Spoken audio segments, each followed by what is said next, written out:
ఇవాళ అర్ధరాత్రి నుంచి రాష్ట్రంలో ఆర్టీసీ చక్రాలు నిలిచిపోనున్నాయి. తమ డిమాండ్లు పరిష్కరించాలని ఆర్టీసీ కార్మికులు సమ్మెకు సిద్ధమయ్యారు. ప్రభుత్వం చర్చలు జరపకపోతే అర్ధరాత్రి నుంచి సమ్మె తథ్యమని ఆర్టీసీ జేసీ స్పష్టం చేసింది. కార్మికుల డిమాండ్లపై నెలల తరబడి వినతులు ఇచ్చినా రాష్ట్ర ప్రభుత్వం ఆర్టీసీ యాజమాన్యం పెడచెవిన పెట్టాయి. చివరి నిమిషంలో కూడా చర్చలకు పిలవకపోవడంతో కార్మికుల్లో తీవ్ర ఆగ్రహం వ్యక్తమవుతోంది.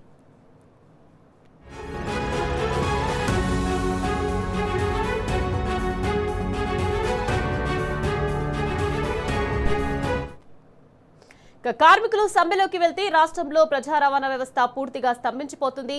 రోజు 90 లక్షల మంది ప్రయాణించే ఆర్టీసీ బస్సులు నిలిచిపోతే విద్యార్థులు, ఉద్యోగులు, సామాన్య ప్రజలు తీవ్ర ఇబ్బందులు పడే పరిస్థితి వర్ణనాతీతం.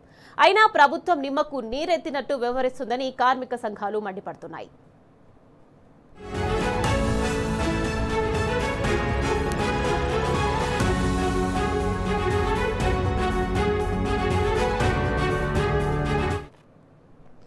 ప్రచార ఆర్భాటంలో ముందుండే కాంగ్రెస్ ప్రభుత్వం కార్మికుల సమస్యలు తీర్చడంలో మాత్రం ఘోరంగా విఫలమైంది. కేసీఆర్ హయాంలో ఆర్టీసీ కార్మికులకు ఇచ్చిన గౌరవం, వేతన సవరణ ఇప్పుడు లేకుండా పోయిందని జేఏసీ నేతలు విమర్శిస్తున్నారు. ఇప్పటికైనా ప్రభుత్వం మేల్కొని చర్చలు జరపకపోతే ప్రజా ఆగ్రహం తప్పదని హెచ్చరిస్తున్నారు.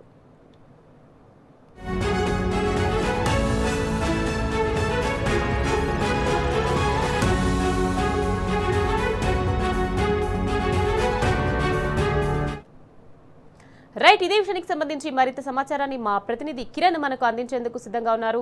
కిరణ్, చెప్పండి, ఈ రోజు అర్ధరాత్రి నుంచి ఆర్టీసీ కార్మికులు తమ డిమాండ్లు పరిష్కరించాలని సమ్మెకు దిగనున్నారు. దీనికి సంబంధించి పూర్తి డీటెయిల్స్ ఏంటి?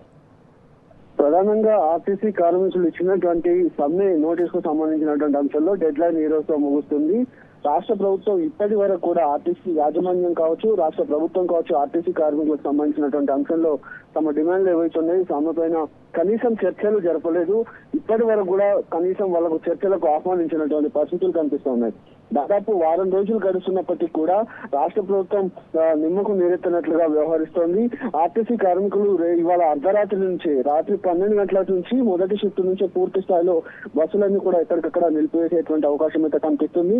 ఖచ్చితంగా రాష్ట్ర ప్రభుత్వం ఈసారి ఒక స్పష్టమైన హామీ ఇచ్చి ఆ డిమాండ్లన్నీ నెరవేర్చకపోతే మాత్రం రాబోయేటువంటి రోజుల్లో తీవ్ర పరిణామాలు ఉంటాయని కూడా హెచ్చరించారు.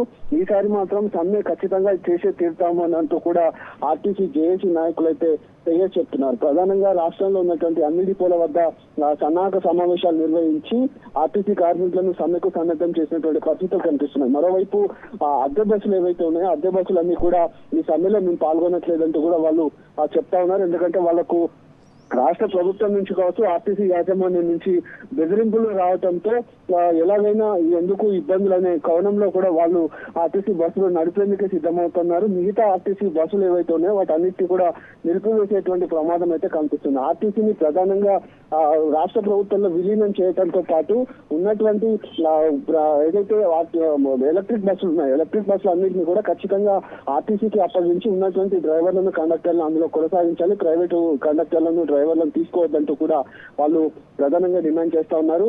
ఈ రోజు ప్రభుత్వం చర్చలకు పిలుస్తున్నందుకు కూడా కొంత వస్తుంది. అయితే కార్మికులను ప్రధానంగా వీళ్ళందరినీ కూడా ఖచ్చితంగా బెదిరింపులకు పాల్పడుతూ ఆర్టీసీ సమ్మెను నిర్వీర్యం చేసేటువంటి కుట్ర చేస్తున్నట్టుగా ఆర్టీసీ కార్మికులు అయితే మండిపడతా ఉన్నారు. ఇవాళ వరకు కూడా చర్చలకు పిలవకపోవడంతో ఆర్టీసీ కార్మిక సంఘాలన్నీ కూడా ఈ రోజు మరోసారి సమావేశమై ఖచ్చితంగా ఈ రోజు అర్ధరాత్రి 12 గంటల నుంచే సమ్మెకు వెళ్లనున్నారు. బస్సులన్నీ కూడా ఎక్కడెక్కడ నిలిచిపోయేటువంటి ప్రమాదం అయితే కనిపిస్తుంది. ప్రధానంగా ప్రజా రవాణా వ్యవస్థ అంతా కూడా రేపు స్తంభించేటువంటి అవకాశం అయితే మనకు స్పష్టంగా కనిపిస్తా ఉన్నాయి. గత ప్రభుత్వం ఇచ్చినటువంటి గెజెట్ నోటిఫికేషన్ కు అపాయింట్మెంట్ ఇవ్వడంలో రాష్ట్ర ప్రభుత్వం సహకారం చేస్తుంది.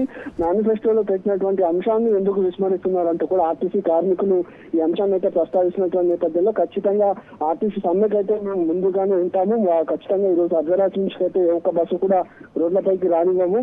రేపు ఉదయాన్నే నల్ల బ్యాడ్జీలతో ఆర్టీసీ డిపోల ముందు ఖచ్చితంగా ఒక నిరసన కార్యక్రమాన్ని కూడా చేపడతాము. మా సమ్మె ఈసారి చరిత్రలో నిలిచిపోయే విధంగా ఉంటుందంటూ కూడా హెచ్చరికలు అయితే రాష్ట్ర ప్రభుత్వం జారీ చేశారు.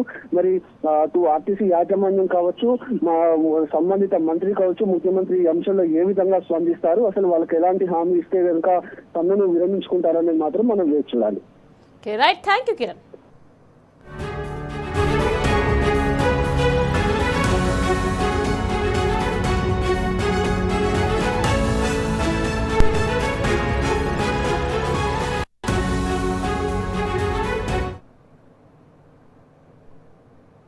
కాంగ్రెస్ ప్రభుత్వంపై ఆర్టీసీ కార్మికులు కన్నెర చేశారు. ప్రభుత్వ వైఖరికి నిరసనగా జంగ్ సైరన్ మోగించారు.